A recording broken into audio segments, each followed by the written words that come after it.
Aurora TV. The world is thinking.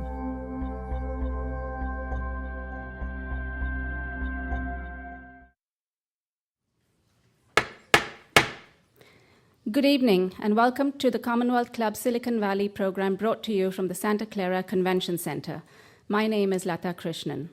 Our speaker this evening needs very little introduction. He is a best-selling author and physician and the founder of Chopra Center for Wellbeing in Carlsbad, California and Manhattan, New York. We are pleased to have him here tonight as it is the launch of his latest book, Reinventing the Body, Resurrecting the Soul, How to Create a New You. As I've known him for the past many years, I've just marveled at his brilliance, his intellect, and his ability to use his words and thoughts to reach so many hearts and minds all over the world. It's an absolute pleasure, delight, and privilege to join everyone here in the Silicon Valley. Let's give him a resounding welcome. Deepak Chopra.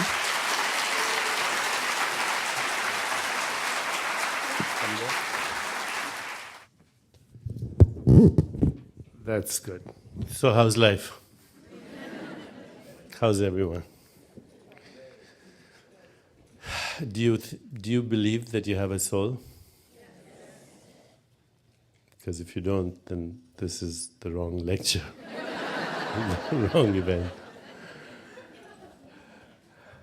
Okay, so when we use the word soul, what do we really mean? Anyone? Spirit. Okay. Let's use the word soul as synonymous with consciousness. Okay, because we're conscious beings, right? You're conscious right now. You're conscious of your thoughts, you're conscious of your body, you're conscious of this room, and your consciousness allows you to think, to perceive, to speak. When somebody's dead, then we say they have no consciousness, right? So, in a sense, consciousness is synonymous with life. Life and consciousness are synonymous. And if there's one mystery right now in science that has not really been solved, it's the mystery of consciousness. We know so much about the Big Bang, we know about astrophysics, we know cosmology, we know evolution. We are very advanced in our understanding of mathematics and the laws of physics and chemistry, biology, but consciousness eludes us.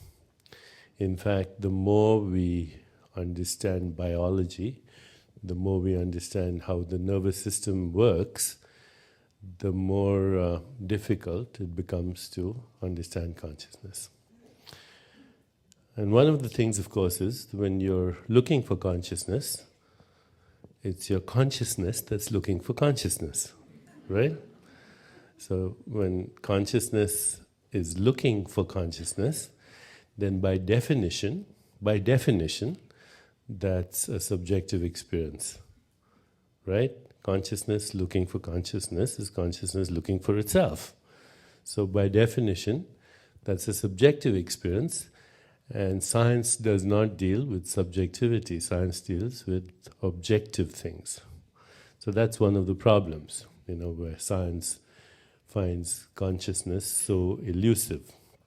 But let me see if I can give you a real idea of experientially what consciousness is. So just close your eyes for a second.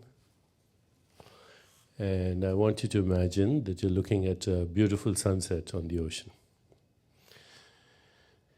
Imagine that you're looking at a red rose with a green stem. You can smell the fragrance of the rose, feel the soft petals of the rose. Touch the stem, run your finger up and down, feel the prickly thorns. Okay, now open your eyes. So, as I said these things, you had an experience, right? And it wasn't difficult. All you had was a very subtle intention, and then you had an experience. So let's imagine that I was looking inside your brain today.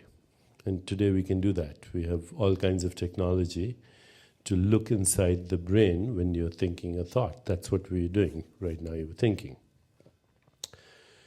Today one can take a carbon atom and put it in a sugar molecule, radio label it, inject it, and then look at the brain as you're having these thoughts. It's called positron emission tomography, and there are other ways to do it, functional magnetic resonance scans, imaging. So let's say I was looking inside your brain when you were imagining a red rose or a beautiful sunset, or looking at that green stem, or feeling the sensation of the prickly thorns. Do you think if I was looking inside your brain, I would see the picture of a sunset? Obviously not, right? There are no pictures in your brain. There are no sounds, there are no sensations. The brain is very dark and all it shows is electricity and electrochemical reactions. Basically electrical impulses that go between neurons along synaptic networks. You can think of synaptic networks as small micro fiber optic channels, if you will. But you saw a picture, right? So where was that picture? The picture was in your consciousness, okay? It was not in your brain. Did the electricity in the brain create the picture? Or did the picture create the electricity? Or did your intention create both? And where did the intention come from? Beginning to have some idea on this. But until recently, one of the greatest scientists of the world, Sir Arthur Eddington, said of things like this, he said, something unknown is doing we don't know what. The more we look inside the brain, the more elusive, as I said, consciousness becomes. So all your thoughts, your perceptions occur in consciousness. All your subjective experiences, imagination, desire, memory, intention, insight, intuition, creativity, inspiration, choice making. These are the attributes of your consciousness. Okay, now, instead of imagining things, tell me what is this color? Blue. So let's examine what's happening. There's some electromagnetic energy or wave or disturbance of electromagnetic energy that's coming from here to your eyes. Is that blue in color? No, otherwise we'd see blue beams coming from here to your eyes, right? But some invisible disturbance of one particular frequency of the electromagnetic spectrum is coming from there to your eyes. It's causing a disturbance there, an electromagnetic disturbance, a chemical reaction. And there's an electrical current going to your brain. And the current is not blue. And then there are synaptic networks that are firing electrical impulses between neurons. And they're not blue. So there's no blue there. There's no blue from there to there. And there's no blue as the electrical impulse goes to your brain. And there's no blue in your brain. Where's the blue? Where's the blue? In your consciousness. Where's Deepak? In your consciousness. Where is your own body?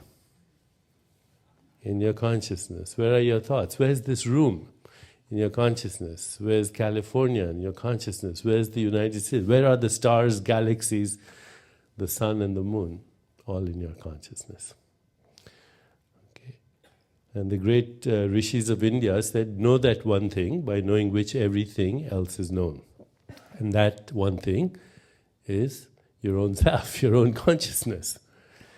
Now, as I said, science has been trying to figure out the mystery of consciousness, which is synonymous with your animating life force or your soul, if you want, because your soul is your core consciousness.